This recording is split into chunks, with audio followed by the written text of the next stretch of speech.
Elizabeth Royal has made a point, which, yeah, really good point. Jennifer mentioned about the equity section. And yeah, Elizabeth just said that that is only in the new focus review format reviews. So these are the new ones. So they're not in the traditional long format ones. Oh, has Rachel got a hand up? I saw a hand go up.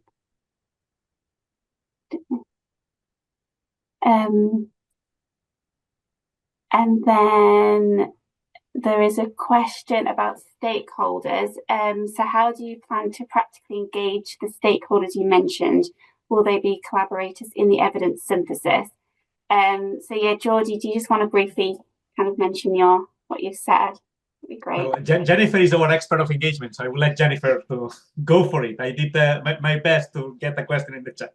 Yeah, that's exactly what I would say. So it's sort of up to you how you engage them and whether they become co-authors or not. They could join. You could have, like Jordy said, an advisory board so they can inform you of to make sure that you've got the right outcomes, and that mostly to help you interpret the findings. So if there's something that you might need their input to understand why something's happening the way that it does.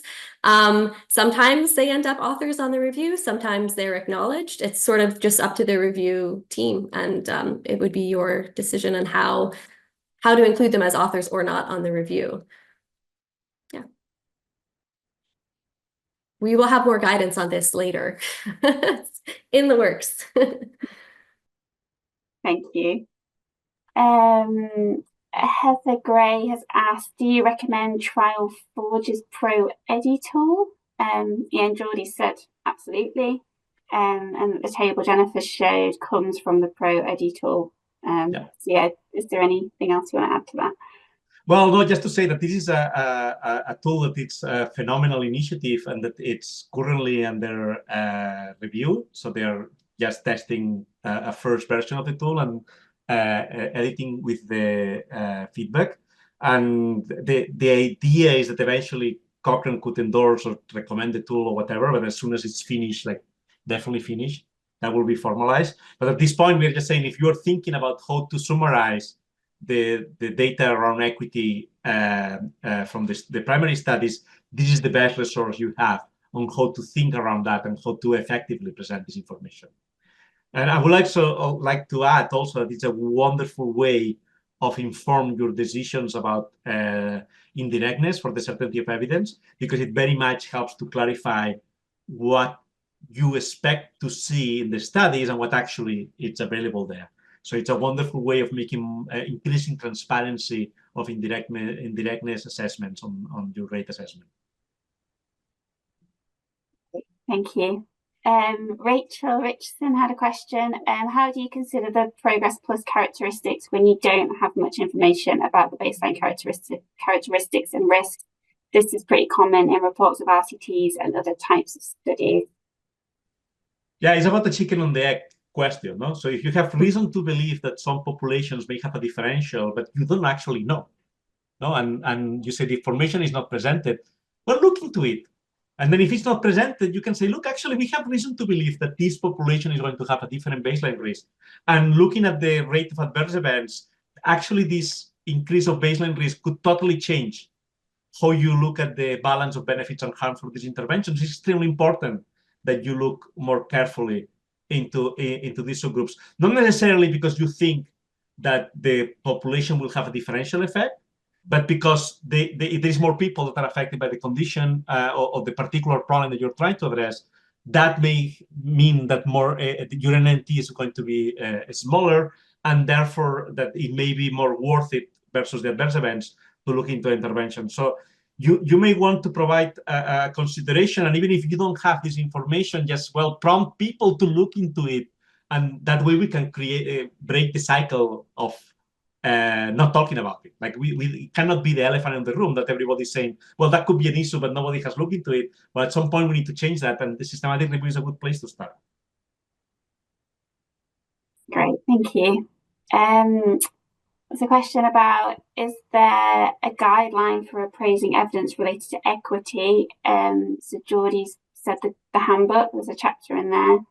And this is free. The online version is free to everyone, so you should be able to access that via the link that Dario shared. Yeah, is there anything else you want to add to that, Geordie, or is the handbook the best place to go? Yeah, the handbook is a good place to start. And then we will have this information summarized soon also in another document that will complement the handbook. So we'll have the handbook, and then we'll have a written tutorial that people can use. Yeah, Heather shared 2 anti-racism tools for critical appraisal. So the links are there. So that's really useful. Thank you for sharing those. And yeah, Geordie said that there's also Cochrane in the US has a series of articles on addressing racism and evidence synthesis. And there's a link there, so that's great. And then Rachel has got an additional question. She says, is it ever worth going back to the authors of primary studies for more information about population characteristics? Yeah, you can always try to approach the primary study authors and get more information if you have. It's useful if you have like 1 or 2 specific questions for populations that you're looking for. I think it would be the same for anything that you need to go back to the authors for. So sometimes you get responses and sometimes you don't. So just understanding how you'd manage what you do to manage that. I don't know if Jordy, you have anything else to say about that? I was looking for the papers for the racism in evidence synthesis. So yes. Okay, perfect. It was any other thoughts about contacting primary authors for more information about populations? Oh, that's general guidance for is general guidance for from Cochrane, not just for equity but for everything. So I would say you should always contact the authors if you have the resources to do so. There is an RCT that showed that if you phone them instead of sending them an email, you get more responses. Of course, that's more work, so you need to think whether you can do that. But it depends on what is the value of the information that you're going to retrieve. Like sometimes you really need this information in order to fully answer the question. And if the alternative is to have the depressing thing to say, well, the studies are there, the information exists, we know that they looked into that, but they did not present it in a way that we can use it. Actually asking for the information is a way to avoid needing to do a new study to address this question. So it's worth making this extra mile to look into that. So yes, always worth looking at it. And I will say there is a fabulous story of a 30-year-old study that the author of the systematic review decided to contact because he set in the protocol that he was going to do it. He was not hoping to get it. And of course, that was before emails 50 years ago.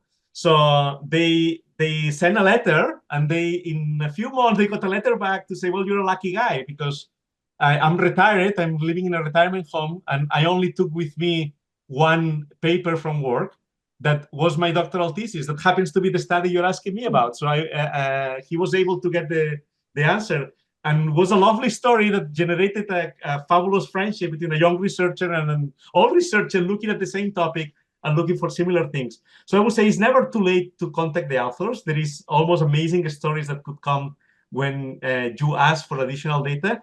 And look, a lot of people don't answer, they're too busy, but a lot of people, they really love to look deeper into the topic, and they will love that you're looking for these things and will be more than willing to help. So we encourage people to do it. Thanks, Jodie. That's good advice. I think that's all the questions in the chat. I have one question. I think it was briefly talked about subgroup analyses. I think my thoughts were kind of if authors are extracting more characteristics about equity and it's important to the review, kind of how do authors decide which to do subgroup analyses for? Like, I think people love subgroup analyses, don't they? And they love to go crazy and do loads and loads, but you're not supposed to do very many, you're only supposed to do a few. And I think, have you got any advice or thoughts on kind of how to make a decision and how to not do the subgroup analysis with everything? This is one of Jordy's favorite topics, so I'll let Jordy. So I will say, look, if you come to this webinar, if the conclusion is, oh, equity means more subgroup analysis, you're wrong. That's not the point at all.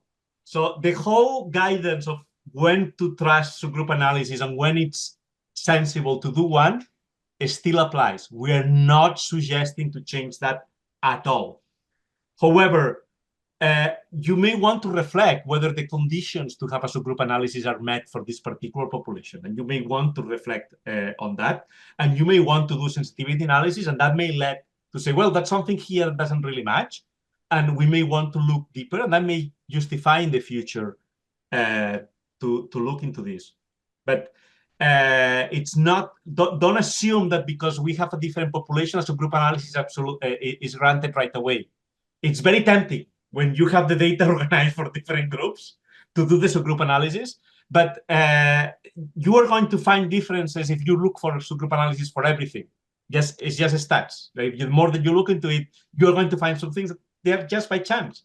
So we need to be really careful on how we look at the subgroup analysis, and if it doesn't really make sense on how we think the intervention works, we need to figure it out. Why is that happening?